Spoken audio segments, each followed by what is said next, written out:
this whole phrase, trans women are real women, is so, then what part is trans then? Why do you have to say trans? Well, because you're not a real woman. Yeah. And it's, look, you can do whatever you want. You can live however you want. But once you start to impact fairness in sports, or look, we know there are people who have abused this. There was one time in a commercial break, and I'm sorry, Joy Behar, I am going to call you out on this. Yes. I had mentioned that my brother was not getting vaccinated, that he didn't want to get vaccinated. And she told me to tell my brother he's she called him a name. Oh my God. And I said, like a selfish SOB. And I said, well, yeah, I'm not going to tell him that, but I respect your feelings, even though whatever. We're going to let you do this, Michelle. We're going to let you break news on the Try That in a Small Town podcast. Come on. You can either confirm nor deny. Uh-oh. Are you going to make a run for a Senate seat? I will. The Try That in a Small Town podcast begins now. Welcome back. We are coming to you from the Patriot Mobile Studios. This is the Try That in a Small Town podcast. You may have noticed we're lined up tonight. Lined up. Yep. We got TK. I see you, Kalo. I see you, Thrash. I'm Kurt, and tonight we're super excited. This is going to be awesome. We have a guest. You've seen her on Monday Night Football, Sunday Night Football. You've seen her on the NBA, March Madness, the Olympics. I mean, four-time Emmy Award winner, host of the Michelle Tafoya podcast. We have Michelle Tafoya. Yes. Hi, guys. What a nice intro. Yeah. Well, I mean, that's a pretty stupid resume, actually. I was writing that down. I'm like, oh, my God, are you kidding? That's the Olympics. Like I said, that's 4 or 5 times at the Olympics. You did the NBA. Of course, I said March Madness, tennis. Yeah. You ended up in football. Was that kind of the end game? Is that where you wanted to be? What was kind of like where you wanted to get through your career? It was always the NFL. I always had my eye on the NFL. I grew up a massive 49ers fan. My dad was from San Francisco. My mom was from Northern Cal. And I lived in Southern Cal, so it was tough because I was surrounded by Rams fans. The Rams were in L.A. Before they went to St. Louis and then came up, yada, yada. But I absolutely loved everything about football, particularly NFL, the NFL. And I was an obsessed fan, and I wanted to get into broadcasting. I thought, you know what? So I started in sports radio and worked my way up, and fortunately, just things aligned. You guys know how it is. It's you work hard, you get luckier, right? And the harder you work, the luckier you get. And I found myself on Monday Night Football with the great John Madden and Al Michaels, and I think I was like in shock for a while, and then went over to NBC Sunday Night Football, still with Al Michaels, but then Chris Collinsworth at that point. So what a joyous career I've had. Wow. Well, talking about football, I have to get right to it. Okay, get there. I'm a huge, Pats fan. Pats, Brady, the whole thing. Okay. So you're one of those. Okay. So you're there. I know your type. You're there. You're there. Super Bowl 49, right? Pats beat the Seahawks. You're standing behind Bill Belichick, right? When the interception happens to end that game. Marcus Butler. And for people that don't know, the Seahawks were about to run the ball in, and they were about to win the game. As a Pats fan, I'm saying, oh, great. It's over. You're going to run it in. It's going to be over. Why not? I mean, they should have ran it in. They should have. Anyway, so you're behind Bill. When that happened, I can't imagine what that was like on that side. I mean, I've seen, of course, watching it and everything, but being there, what did Bill do? Did he just scream, or what did he do? The whole scenario was so interesting because I happened to be on their sideline. Normally, I'm on the sideline of the team I think is about to win. I did not think that at that point, mind you. Yeah. I just happened to be behind that sideline. And one of the things was Bill was getting ready to call a timeout. He expected them to run the ball and score. He wanted to call a timeout and immediately regroup, put Brady back on the field, etc. No, Marshawn Lynch is trying second down, and they go and they throw the pass, and Malcolm Butler, whom no one had ever heard of before, steps in front of that football and picks it off, and Bill's fist just went in the air. He went from this poised position of, I'm going to call a timeout as soon as this, score, to just this, victory formation, if you will. So then my job became, I got to figure out who this Malcolm Butler kid is, and he's got to be my post-game interview, right? So I start stalking him. Every move he made on the bench, I was behind the bench stalking him. And so finally game ends, I grab him, and I'm waiting by the camera, waiting. Come on, Al, throw it to me, Al. Come on, Al, throw it, but he's putting a bow around the game and everything. Al says, okay, let's go down to Michelle. She's with Malcolm. But right at that instant, Malcolm Butler takes off. He decides he's waited long enough. He's like, I want to go celebrate. Well, I had to run him down on live television. It's like I've never seen it. I've never looked back at it. Someday I will, but I've heard it's pretty funny. I'm chasing him down. I turn him around, and then I get a couple questions. And so, yeah, it was one of the more fun moments, and I can still visualize like every second of it. I just want to give Pete Carroll a big hug as a Pats fan, because there's no way, no way they don't get that touchdown if they run it. You felt that way, didn't you? Yeah. As a fan, you're not stopping him, and it's Lynch, Oh yeah, and you're not going to stop him. I know. And Pete Carroll, if you're out there, thank you. But it feels like as a Pats fan, that's how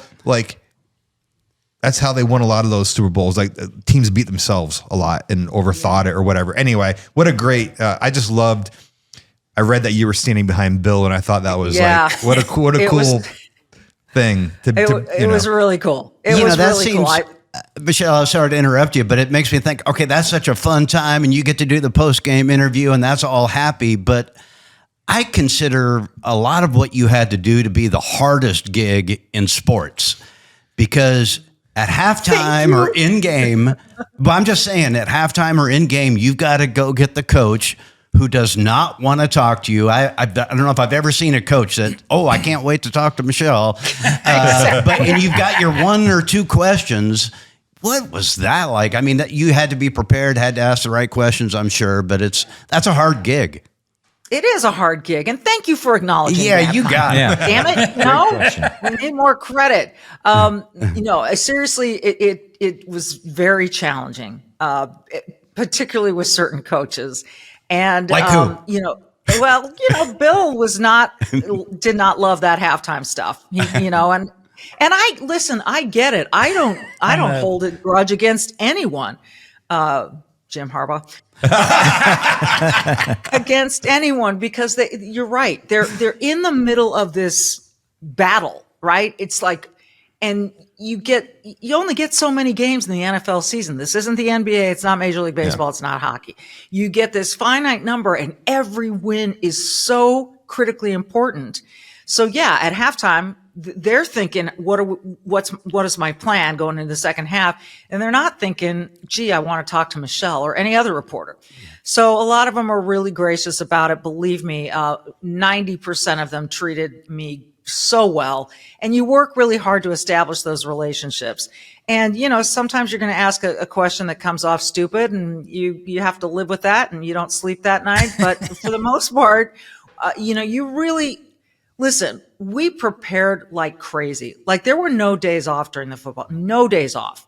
You finish a game Sunday night, you're on a plane Monday morning, and you're already prepping for next Sunday. I'm not exaggerating. You're on the plane home, and you're starting your prep for the next Sunday. There's no celebration. There's no calming down. There's just, you're on your way. And every day until that next Sunday, you're focused on that game. Yeah, you look back a little bit, you critique. We always watch film and critique our performances on every level. And, but then you prep, and you don't, and that's really what it comes down to. It's like, I kept telling myself when it got tedious, failing to prepare is preparing to fail. So you can't do that. We're not failing here. This is Sunday freaking night football. This is Monday night football, and it's a crew that holds everyone to the highest standard. So failure was not an option. So, and it looks like that's how you treated your whole career, because am I right in this? Your on-air debut was 94 at the U.S. Open. Yeah. So, yeah. Wow. Well, yeah. Is that right? And I mean, as far as like, I don't remember what my very first on-air assignment was for CBS Sports. I honestly, I remember my very first assignment when I moved from CBS to ESPN. I remember they put me on World Cup skiing. That was interesting. Yeah. I broke my arm, but that's another story. But yeah, no, you really, at that time there weren't as many women doing it as there are now. So there was that sort of, you got to work twice as hard, which, by the way, I would never complain about. And I would never suggest anyone complain about it. You know that going in, it's what you sign up for. And so it's what you have to do. And so it was never like, poor me, I've got to work twice as hard. No, it was, how cool is this? I get to show my stuff, man. I get to work really hard and show everybody. So I was competing with everybody. But so you had to work hard. And that was cool. I mean, I think Agassi won that year, so that had to be pretty cool to be. I mean, if that was early on, it's pretty cool. Yeah, he was still married to Brooke Shields. Yeah. Oh wow, that's amazing. Yeah, that shows how long ago that was. Yeah, I mean, it's. Did you get to interview him at all, or?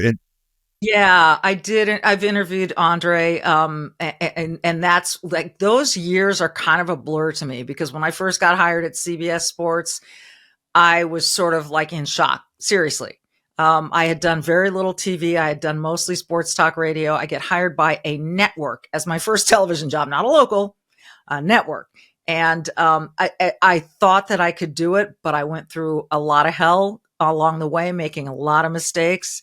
But as Winston Churchill said, when you find yourself going through hell, just keep going. And so that's what I did. And believe me, there were times where I dropped some serious mistakes, but I wanted it bad enough to just stick with it and learn. I thought that was Rodney Adkins that said that. That's the first time I'd heard it. But hey, and Michelle, do you get any hazard pay? You mentioned you broke your arm at like a skiing event. Do you get hazard pay included with some of the, because you're around a lot of dangerous sports and contact sports? Hell no. Nothing extra? The stupid thing about that broken arm was we were in Kitzbühel, Austria. It was beautiful. And I was covering World Cup skiing, which I don't know why they put me on that. I was brand new at ESPN. I had been doing, mostly college football and college basketball my entire career, but you show up at ESPN and they're like, we'll throw her on skiing and see what she thinks of that. So I'm over there in Austria, and I'm coming home from dinner one night to our little inn where we were staying, and I'm crossing a bridge, and my stupid boot slipped. And instead of, I'd never practiced falling. Like my husband played baseball. You learn how to slide and fall and all that and get your arms out of the way. No, my arm just went instinctively straight down. And the next thing I know, it was laying in the snow like the shape of an S. It was just literally I was like, oh my God. And they take me in an ambulance to this hospital in Austria, and this guy is yelling at me in German. And then he starts saying, stop your crying. You are not hurt. And I'm like, hell, I'm not. I'm really in a lot of pain here, man.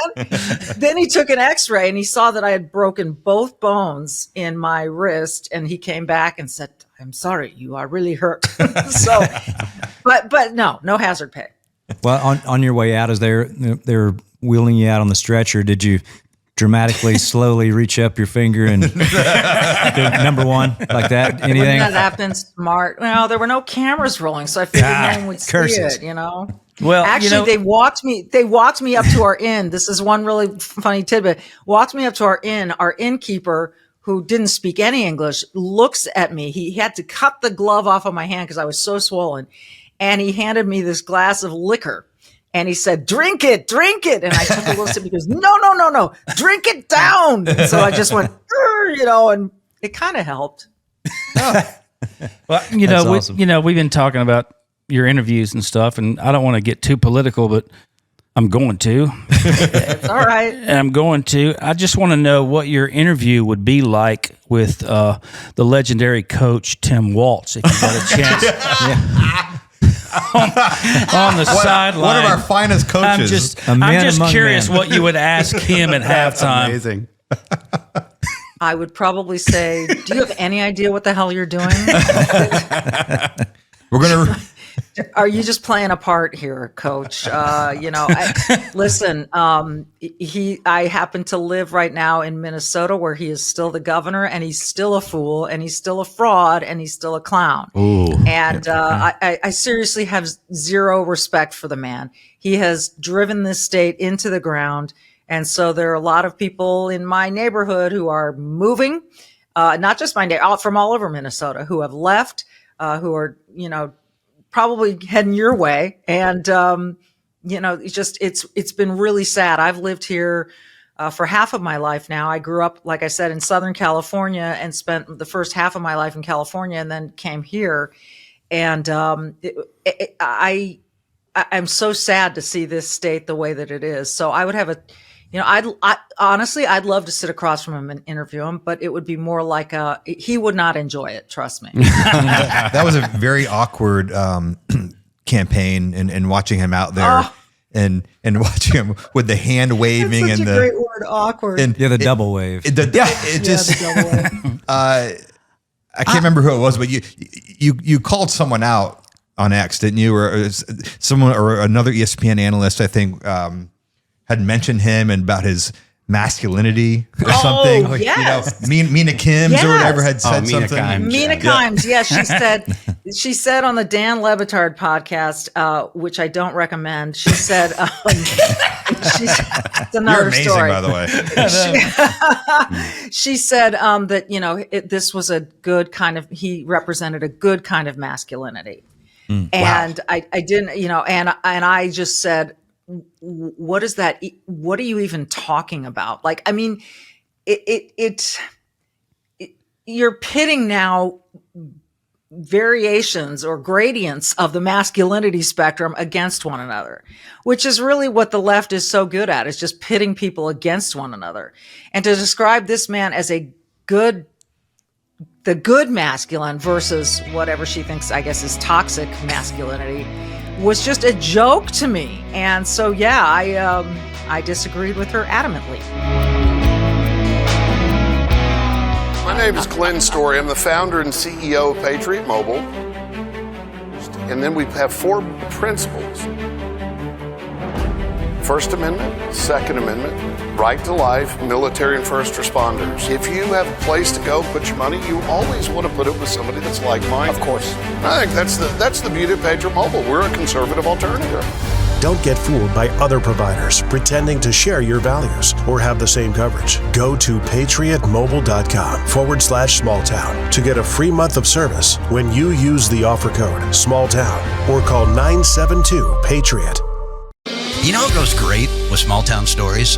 Original Glory, America's beer right here. I've been drinking this every songwriting session today. Man, that clean, crisp taste reminds me of summer nights on the back porch after a fresh mowed lawn. And they're just not making great beer. They're investing in America's small towns. Well, it's just like us. They believe in bringing communities together. Not only do they invest in communities, but a portion of each sale goes to the veterans and the first responders and all the heroes that protect us. For a limited time, you can become a member of the OG fam and invest in this beer at wefunder.com/original brands. Join our Original Glory family and help ignite that Original Glory spirit. I don't know anyone who can look at Tim Waltz and say, well, that's a picture of masculinity. I mean, it's really sad for me. I love Minnesota. My wife is from Minnesota. Her family is from there. I'm from Iowa, so I spent a lot of time in Minnesota. And I would say probably outside of Metro, Minneapolis, St. Paul, it's still maybe mostly red, but obviously the cities are very blue. And then there's this thing with, the men and women's sports, and how is that going to go in Minnesota here? Because it looks like a slippery slope they're getting in. It does, and this has a lot to do with Tim Walz, and we've got a very slim majority right now in the House in Minnesota, a very slim Republican majority, but this issue's the no-brainer, right? And It should be a no-brainer. It should be a no-brainer. Yeah. So I will say, as we're recording this, I'm getting ready to do a panel in a few days with Riley Gaines, who's coming here to rally at the Capitol, and some other folks. And I've been in touch with Riley, and I got to know each other very early on in this fight. And I think her courage and her willingness to just be steadfast and keep speaking out on this, and she has absolutely no fear, has been great for this movement. So we're going to keep trying. Like I said, I don't know why you would choose this hill to die on, but I think that we are so far left in our politics here in Minnesota. Like you said, outside of the Twin Cities, outside of the metro, you see Trump flags all over the place, right? But you get here where there's just dense population, and by dense, I mean, they're kind of dense, but there are a lot of people, and they think, that Tim Walz and Keith Ellison, our Attorney General, and the left are really cool and really great for standing up for, they position it as we're standing up for trans rights, and they're forgetting that there are victims in this, and those are the girls. And, where are the women standing up for these girls? And I hope they come out of the woodwork here. I mean, we've been lucky enough to have Riley on here, and yes, what she's done over the years is, I mean, everyone has to appreciate what she's done, the fight that she's fought. It's been incredible, and we can't believe she had to fight for that. That was even a fight. It still feels like we're making this up. Like, I know. What are we arguing about? Men and women's sports, or is that a thing? That's a thing. We always talk about it. It feels It's like crazy. the world is tipped off its axis. Oh, man. Like we're just like, what's happening here? Did we enter some other time warp or weird form of gravity around the Earth? Yeah, it's ridiculous. And this whole phrase, "trans women are real women," is so. Then what part is trans then? Why do you have to say trans? Well, because you're not a real woman. Yeah. And look, you can do whatever you want. You can live however you want. But once you start to impact fairness in sports, or look, we know there are people who have abused this, people in prison who have decided to transition while in prison so they can be transferred to the women's prisons. I mean, this stuff is so absurd. At least that makes sense. at least okay. At least that's a last resort. Well, I mean, I need to get out of here. Well, you know what I mean? You got to have something to do. That's a lot of time to kill. No, that's a very good point. But this is absurd. And you look at these biological boys who are competing, and you go, really, Leah Thomas? The photographs will live in infamy, and they will be in our history books. And 50 years from now, or 100 years from now, hopefully, people will be saying, "What in the hell were they thinking?" Yeah, right. I still don't know where those people are, though. Not to end this topic, but like, who supports it? I mean, I know they're out there. I've never met someone who says yes, men and women's sports. It's hard to meet somebody down here that supports it. It's really hard to meet somebody. Yeah. Yeah. Oh well. No, there was a girl that just I saw today, a 15-year-old basketball player that refused to play. Mm-hmm. Her name is Frances Stott or something like that. I can't remember her last name, but she refused. And really, that's what they should be doing. They she should just be refused to play, refusing. but now she's getting backlash for refusing to play. I mean, you would think they would just like, okay, she didn't want to play, so we'll continue on. But now she's getting bullied. Accused her of bullying. Yeah, exactly. It's like, wait, who's bullying who here? I have said on X, and I've shouted it from the rooftops, don't play, don't compete. Yeah, exactly. And, we had that Nevada women's volleyball team that did that said, we're going to boycott, or we're going to, throw in the towel on some of these games. We'll forfeit because we don't want to play against this San Jose State team that has a male, a trans gal playing on the team. We don't want to do it.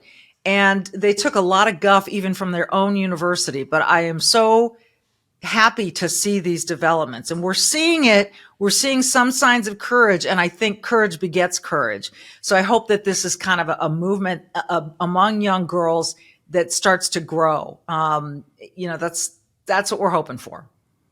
I hope so too. Yeah. You mentioned Riley as being fearless, but I would argue that you're pretty fearless as well. I've seen you go into the Lion's Den. I've seen you go on Bill Maher, speak your mind. I've seen you co-host The View. This is Neil's favorite show, The View. Neil, come on. Yeah, right. But you have to tell me what that experience was like, because I think you were on there a couple days and you talked about you were just giving objectionable views on Colin Kaepernick or COVID or the vaccines, which at that time, well, don't you dare do that. Can you share what that experience was like? And did you expect the kind of backlash you got following that? I was prepared for it. And the interesting thing about it is some people think that NBC fired me because of that. And that's not at all what happened. What happened was that this was going to be my final season on Sunday Night Football because I wanted to go speak my mind more. So I asked permission to go on The View when I had a week off at the end of the season. And they said, okay, yeah, just, be careful. I guess I wasn't careful enough.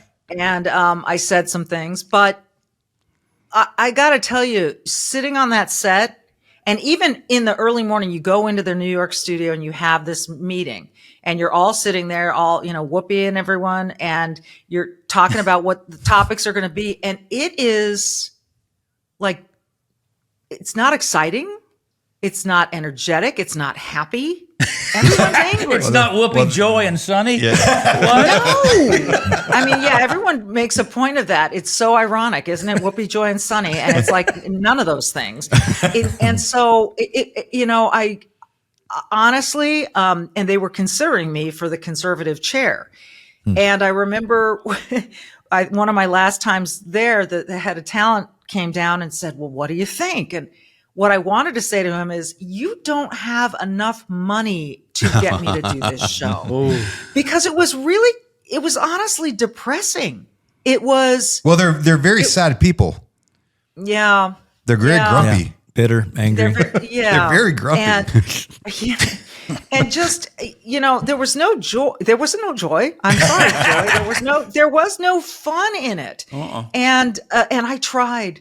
And I put on a brave face and I smiled the whole way through. And I thought, I'm just going to be a happy warrior. And if it had been honestly, like informed debate, informed discussion, that was respectful, I could have lived with it, but it wasn't. And in fact, there was one time in a commercial break, and I'm sorry, Joy Behar, I am going to call you out on this. Yes. I had mentioned that my brother was not getting vaccinated, that he didn't want to get vaccinated. And she told me to tell my brother he's she called him a name. Oh my gosh. And I said, like a selfish SOB. And I said, well, yeah, I'm not going to tell him that, but I respect your feelings, even though whatever. So yeah, there was some, and for someone like me who prepares super hard for stuff and does the research, I was kind of amazed at some of the stuff that they would just say without any backing at all. Now it's an opinion show. They're allowed to do that, but it was frustrating. It's funny to me how when you're on the left, you can have a very strong opinion about whatever you want and say whatever you want. Yeah. And when you're conservative, it's like, be careful what you say. Why is that, do you think? Yeah. I really don't know. It's we ask it every time on the show. Like, that's why? what they did to our song. I mean, as soon as our song came out, the four of us were labeled racist immediately by Whoopi Goldberg and everybody on The View. I mean, it feels like, in America, it feels obvious that we should be able to have an opinion either way. Why is it bad if you have a different opinion from someone on the left? They're very grumpy people. I tell you what, they're very grumpy, and you can't really have a conversation with them. They get very I bet sensitive. you saw your future if you took that job, what that would be like. I mean, it would have been a constant bombardment on you. And you look at someone like Meghan McCain who quit because she couldn't take it. And I sat there, and this was post Meghan while they're looking to fill that chair. And I thought, I get it. I understand. Even when they had guests on that would come out and we'd do, the chit chat with the guests, you could feel the guests just glaring at you. I mean, it was like, hi, nice to meet you. And then, it was really quite amazing. And the audience is the fifth member of The View. Like you've got all these opposing opinions, and the entire audience is in their palm, and you're just trying to make a point. And it was challenging. It was something. Yeah. And it feels like all of media is part of The View. So you're fighting everything, so but like Kurt said, thank you for speaking up. And so I'm amazing. curious though with The View, because I've heard like Elizabeth Hasselbeck, who was on there for a while, say that she's actually friends with Whoopi, even though they have completely differing thoughts, especially on politics and stuff. When you had those couple of days with them, did you, like you said, I just want to make sure I'm hearing it right, you just didn't have any camaraderie with those hosts at all? I would say that Whoopi was probably the most open-minded, even though I disagreed with her vehemently about a number of things and still do. I would say that she was probably the most authentic. How did Ted Danson do it? I don't know. I want to have Ted Danson on, and I want to ask. And I love Ted Danson. I'm like, bro, like that's actually a great idea. There's a lot of questions I have. So many questions, but how did you do it, Ted? Wake up in the morning and there's Whoopi? Yikes. Sorry, that's just been eating at me for like 20 years now. Awesome. Sorry. Oh, the truth is that's where my brain goes. Oh my goodness. What have you? But it was really, I would have. Sorry. That's why you guys are songwriters. You know how to put those words in the right places. It was just, I would say that Sunny and Joy were the most hostile. I can't do it. Their names. They're not. I know, isn't it? I'm sorry. It's something. It's truly something. And, and I'll give Sunny a little bit of credit. There were times in the commercial, I felt like she was asked behind the scenes maybe to try to be nice to me in the commercial breaks. So she would just turn to me and say, "So are you having fun?" But it never felt, it never felt authentic. And I just couldn't do that. I couldn't do it. And let me tell you this really quick.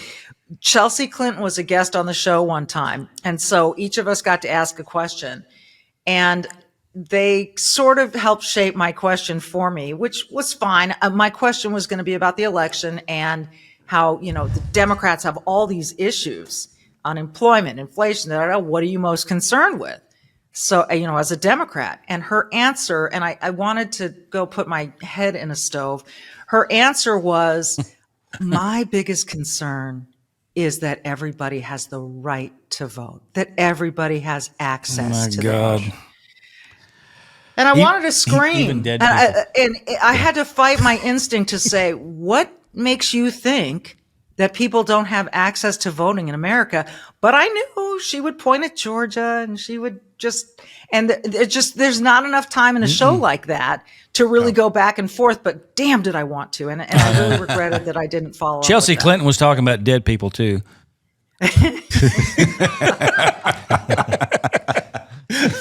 Well, Michelle, there may be I don't know if you've heard about this, but because you were raised in California, right? You were there for a pretty good while.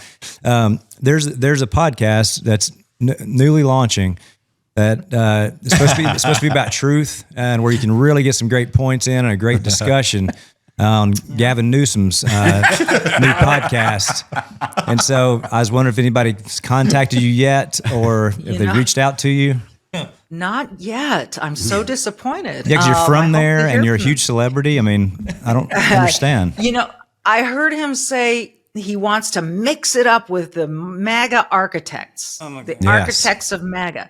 And I'm thinking to myself, you are so transparent. You want to run for president so bad, and you want to distract everyone away from the disaster that you've made in California, the fires, the homelessness, the immigration policy, the sanctuary cities, the crime, the crap on the streets of San Francisco.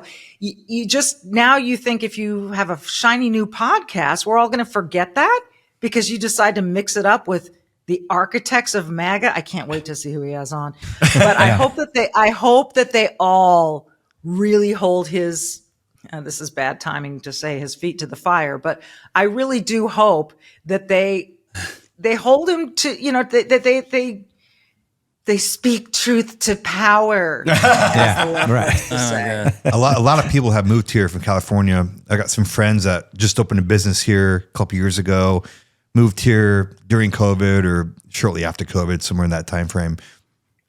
But they call him Gruesome Newsom. Yeah. And by no means are my friends necessarily conservative, but they're probably moderate, like normal people with common sense. Normal. And now they have a business here, and it's like, I don't know if you're from California, what good has he done? Honestly, like I guess they'll argue with me on that, but no, I don't get it. You get no argument from me. Yeah. None. I have a niece and 2 nephews out there who probably can't afford to live there. And so their solution is, well, let's build little single family or single person dwellings on other people's backyards. That's one. The other is, with all of this destruction in the Palisades, Pacific Palisades there along the coast, they want to put in, instead of just letting people rebuild homes, it's got to include affordable housing, and we've got to include a bunch of apartment buildings. And, listen, I have a dear friend. I'm not going to name him right now because he's 10 times more famous than I am, which isn't really saying a lot, but he's like 20 times more. Anyway, big time. And he's in LA, and he's always telling me to come back. And I said, there's no way I'm coming back. And he said, things are starting to change. Gavin's going to get and Karen Bass, she'll get ousted. And I'm not buying it yet. And until I actually see that, there's no way I go back. I go there all the time to see my mom. She passed away a year or so ago. And so I don't really get out there anymore. And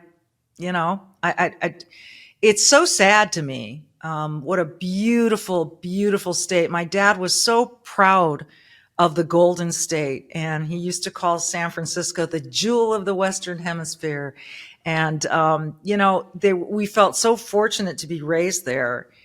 And it's just really sad. It's It just a is beautiful sad. place. It Sorry, is. go ahead. What were you No, gonna it's say, just such a Caitlin? beautiful place, and to have those type of characters that have overtaken such a beautiful place is not fair, and it pisses me off. It's really unbelievable because, like you were saying, San Francisco, we were lucky enough to be there a long time ago, and it is one of the most beautiful places on the planet, or it was.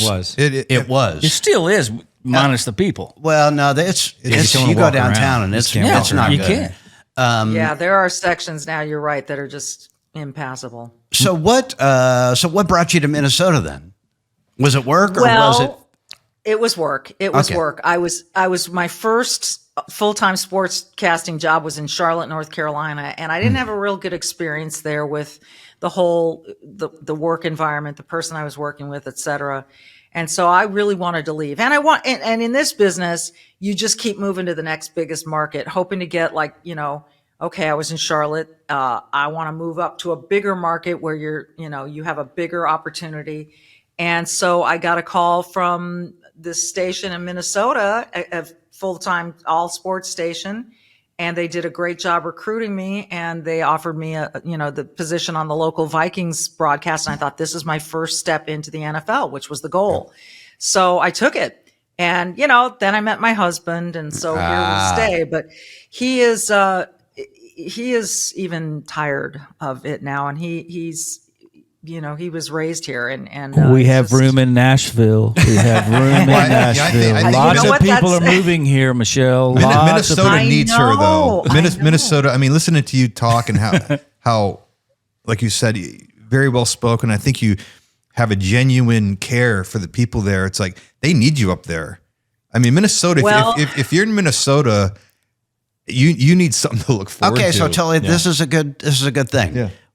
We're going to let you do this, Michelle. We're going to let you break news on the Try That in a Small Town podcast. Come on. It has You to can happen. either confirm nor deny. Uh-oh. Are you going to make a run for a Senate seat? I will neither confirm nor deny. Dang it. I'm That's sorry, gonna you So guys. that's a politician.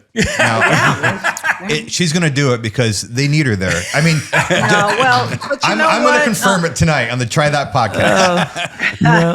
So wait a minute.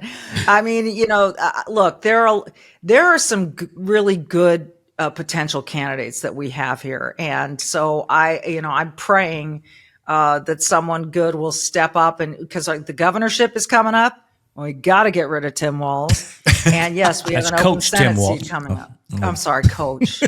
Old You Elmer, get just call him Coach. old So Elmer many Fudd. names for him. So many names. Do you know anybody who actually like knows him and who actually can Like, say anything? Like he seems so. I think Bugs Bunny does. It's so weird. Like when he walked out, in one of those campaign events, It just looks so disingenuous. he It walks out doesn't and look real. He to shakes me. his wife's hand. It's like this is weird. Like, Don't you think that at a certain point into the campaign that Kamala sort of went, "What have I done?" Okay, You Michelle, know, you has got to to. answer this for me because we had this question here a lot. Like when that was happening and she was picking her vice president, I think everybody thought Shapiro. right. Like I would get that and I'd be like, actually, he's pretty good. I would have been worried about that. Me too. I would have been worried too. Yeah.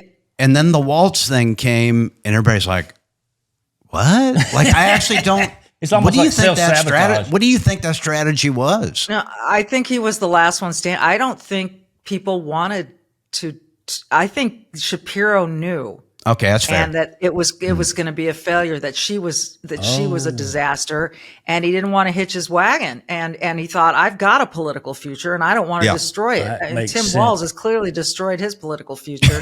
I hope. I really like to believe Minnesota is going to do better. Listen, the local media here in Minnesota didn't do one iota of vetting this guy, and then you get the national media scrutiny, and suddenly all these things are coming out, and it was a whole different story. So I hope that Minnesotans have opened up their eyes enough to say, a doorknob would be better in the governor's mansion. You've got to come on this podcast all the time. Absolutely. It's like it's one of my favorites. Yeah, you're a breath of Yeah. fresh air. Hey, Michelle, are you a country music fan? I am. Really? So who do you like? I love Jason Aldean. there you yes. go. Good answer. You passed. Thank you. Thank you. You know what? I'll be honest with you. This is sort of a in the last 5 years, I've started to absorb more country music, and I do think it's just become more of my style, and there's a lot of it that I just really am into, and my son is really into it, and that kind of he's got a very eclectic music taste, but he's introduced me to a lot, and I wish I could remember all the names because there's some really good stuff that he plays on his playlist. But yeah, I want to get down. And my husband's never been to Nashville. I think actually he came down as a baseball player and played against Vanderbilt, but probably got their asses kicked. But anyway, No, they were good. Vanderbilt's got a good team. That's right. But I got to get down there and I got to listen to some music. Yeah, it's a great place to be for sure. And yes, Vandy is always good. Always has a great baseball team. Yes. Hey, before we go, I want to ask you this because Tully and I talk about this a lot. We take for granted what we've been able to do and be on stage. And it's funny, like sometimes we'll have guests out and they're enamored with being backstage or side stage for a concert. Yeah. Mm-hmm. But as sports fans, I'm looking at you and I'm thinking, Michelle gets to be on the sideline. Oh my gosh, she's courtside. Oh my gosh, she's this. Yeah. Did you ever get to look at that and just say, oh, I'm so blessed? Or was it always you were just so in the middle of work that you weren't able to appreciate it? I think it was the latter, but I'll tell you this. I knew when my last game was going to be. I stayed a couple seasons longer than I had planned to. I wanted to get out and start talking, which you can't really do when you're on the number one show in primetime. You can't talk the way I've been talking here with you guys. Yes. And I again, never complained. That's what I signed up for. I knew that. But after COVID and everything, I stuck with the group and they're like, just get us through that Super Bowl in LA. And so I said, okay. So I knew that Super Bowl in LA, and it ended up being the Rams and the Bengals. I knew that was going to be my last game. And after it ended, I was about to just walk off the field like I always do. Like I have this routine. I'd finish, I'd interview, and then I'd go back to the trucks. And I stopped myself. I went, wait a minute. Don't forget, this is the last time you'll ever do this. This is it. So turn around. And I physically made myself turn around. I was looking around that stadium, and that LA stadium is stunning. And, the confetti was still coming down, and the Rams were still out there on the field celebrating and all the rest. And I was looking, and I started to cry, and I went, oh God, you don't want to do this. This is not what you want to do. So I'm trying to keep it together. And Andrew Whitworth, who was, one of the offensive linemen for the Rams, saw this, and he came running over and he gave me a hug. And I'll never forget that. That was a moment where I looked around and I said, you have really been lucky and privileged and blessed to do this for as long as you've done it on the level that you've done it and taken this moment. And so I have a very vivid memory of that last moment on the field. I have been incredibly lucky. And I think that every day I'm away from it, I allow myself to reflect a little bit more. Right now, I'm so focused on sort of fighting the good fight and trying to speak for people who don't want to take that risk. And I'm willing to take that risk, and I don't care, that I don't reflect a ton. But every now and then, especially when I get asked a question like this, I do know I was hella lucky. There's a cool parallel as I listen to you speak about how well prepared you are and how your whole career you've prepared for what's next, the following week or the following game. I think when people ask us the same thing, like about playing shows and touring and making albums, it just kind of hit me when you said that, like you spend so much time preparing that you forget to reflect. Because it's like a hamster wheel. Well, and the work's never done. So it just keeps going. And it's a really interesting parallel that we have with athletes too. I think that's why, a lot of athletes want to play music and a lot of musicians want to be athletes. It's because it's very similar in the sense that you never really stop preparing, and then one day it makes you stop. It stops, and you're never prepared for that. Right. I still think Brady's coming back.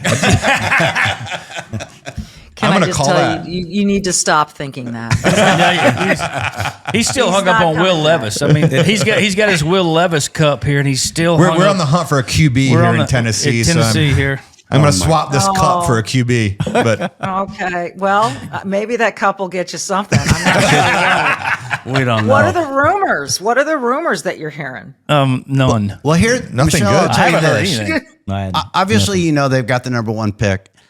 My thing is that if they blow it, I'm going to be very, very upset. Like, I know that those guys aren't generational quarterbacks, but you don't get the number one pick often, or you hope you don't, right? So if they don't take the Cam Ward, or maybe I got Cam Ward. I love Cam Ward. So I don't know. I'll be disappointed if they don't, because we can't go into the season with Will. We'll get Kirk Cousins and you'll like it. Well, I like Kirk. I will tell you, you would love Kirk. I've gotten to know Kirk over the years. He's a great guy, and he's a better quarterback than people think. He's been shuffled through so many different systems; it's ridiculous. I agree. But he's a very good player, and a lot of offensive coordinators really respect his game. It's going to be interesting. I will warn you this: that number one pick it can be deceiving. Like Jamarcus Russell was taken with the number one pick by the then Oakland Raiders, and it was a terrible pick. So sometimes it didn't work out so great for the Raiders. But it's really interesting. the scouting and all the stuff that they do to find the right person, that's all evolved, and I'm sure gotten much more detailed, but it's kind of a blessing and a curse to have that number one pick, because like you said, if you blow it, your fans may never forgive you, and you may never forgive yourself. Hey, I like taking QBs deeper in the draft. I mean, Well, of course you do. You're a Pats fan. But look at Brock Purdy, though. I know. You know, I mean, a lot of times those hidden gems are in there. I think Joe Montana was a 3rd round pick. I know. Yeah. I think Michelle Tafoya would be a good general manager for the Tennessee Titans. Well, come on down. Hey, real quick, what are the Vikings Is that going to do? far-fetched? What are the Vikings going to do? Is it McCarthy? I have no idea. I don't know how he's progressing. I don't have a clue yet.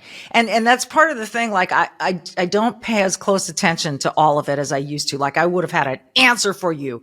But I really don't. And it's still a little bit early, so we'll see. But my gosh, April's creeping up, isn't it? It sure is.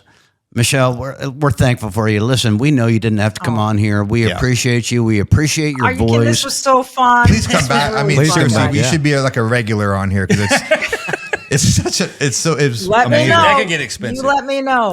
All right, when you declare your Senate run, we'll have you back on. Oh, sorry. I know it's pressure. happening. I can tell it's happening. I'm going to call it right here. You do what you want. You do you. Seriously, Michelle, we appreciate you. Thank you so much for being here. Thank you Great. so So much. much fun. much. Thank you, guys. Good to see Thank you. you, Michelle. Thank you. All right, guys, that was pretty awesome. Michelle Tafoya, to me, she's got like a Hall of Fame career, dude. You're talking about Olympics, you're talking about NFL Super Bowls. I didn't even know the U.S. Open thing, March Madness. She's done it all. No, she's a pro. Yeah. Live TV Superstar. to be that smooth. Hey, So I smart. was thinking of that too, live TV. I was going to ask that because it's like, that ain't easy, right? Heck no. Tully and I are talking about sometimes, we'll do award shows or late night shows, and doing something live is obviously a lot different than when you get the chance to say, screw it up, let me do another take. She's on live TV for a living. 100 million people watching the Super Bowl. You better be on. Oh, She's a pro. Yeah, hopefully she comes back and one of my favorite guests we've had. I mean, she was so smart and quick and really, really fun. The one thing I wanted to ask her, I wanted to know when she got like into football, into sports. What age? I wish Yeah. I'd have asked her that. She alluded to it really briefly. I wish we would have expanded on it. I think she grew up a 49ers fan because didn't she say she was from California? So I think during the Joe Montana years, Steve Young, but yeah, we should have gotten into that a little bit more. But I think football was like her thing because that's what I was curious. Like she did it all. I think politics is going to be her thing now, though. Dude, right? She didn't answer straight up. Hey, you know Yeah, what? but Minnesota needs her. Minnesota's a great state. We've played up in Minnesota and all over the place and so many times. Great people. What's going on up there is it's a shame, really. So hopefully she can get in there. And I mean, she's so smart. Oh yeah. Oh, yeah, she's a tough lady. I mean, go from the NFL to politics. She's ready. She's ready. Yeah. She'd be ready. Or general manager, Tennessee Titans. Could be. She knows That's what we need. That's what we need. We got a new stadium, but no team. It's gonna be rough. We just need a quarterback, guys. We just need a quarterback. Cam Ward. C-Dub. Okay, all right. C-Dub. Okay. I agree with her though. I think I don't know about I like going quarterbacks deeper in the draft. Well, I mean, it's just not. Here we go. It is. But the thing is, it's like, okay, you can cite Brady and Brock Purdy, but that's about it, and that's over 20 years. And yeah, the number one pick is probably a coin flip. It really is. And it's a lot of investment. But if you don't got a QB, man, you gotta get one. You gotta try. Do you think they need to build though, like?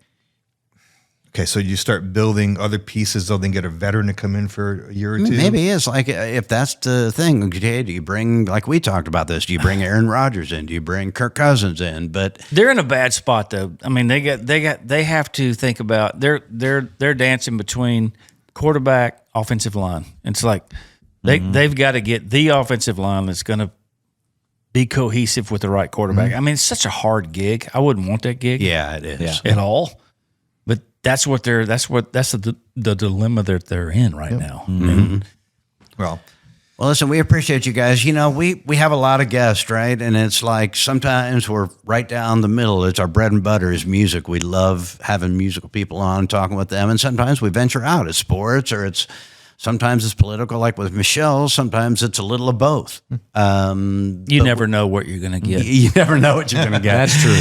And I think that's the fun of it. Listen, so make sure this is important to us. If you're watching on YouTube, like, subscribe, comment.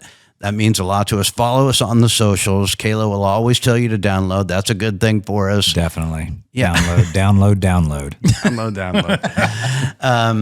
Seriously, we appreciate you guys sticking with us every week. It's been an awesome ride. By the way, Ed, leave us another good comment. He's always first with the comment. And you notice with Ed, he'll give us like a play-by-play. He'll give you a comment, and then like 20 minutes later, he's like, with another part of the podcast. I read some good ones today. Did you? Yep. He's very affirmative of everybody. He compliments, encourages. You know, he's really good. And he was talking about your nickname, which the new nickname currently is Cobb for Kurt, of which I'm not 100% sure I'm on board yet. And not that matters. If it's Cobb, I'll go with it. You know. He mentioned another one. He had one more I thought was pretty good. I can't remember it right now, but we're going to keep working on that. Ed, you just keep sending them in. He's from Iowa. Right in the middle of America. Yeah. Middle, the heartland. Right, you're right in the middle. It is what it is. We can come up with something that has to do with right in the middle. You are the heartland of this podcast. Oh yeah, thanks, Neil. I appreciate it. And happy birthday, by the way. Thank you. We are coming to you from the Patriot Mobile Studios. This is a Try That in a Small Town podcast. We'll see you guys next week. Make sure to follow along, subscribe, share, rate the show, and check out our merch at trythatinasmalltown.com.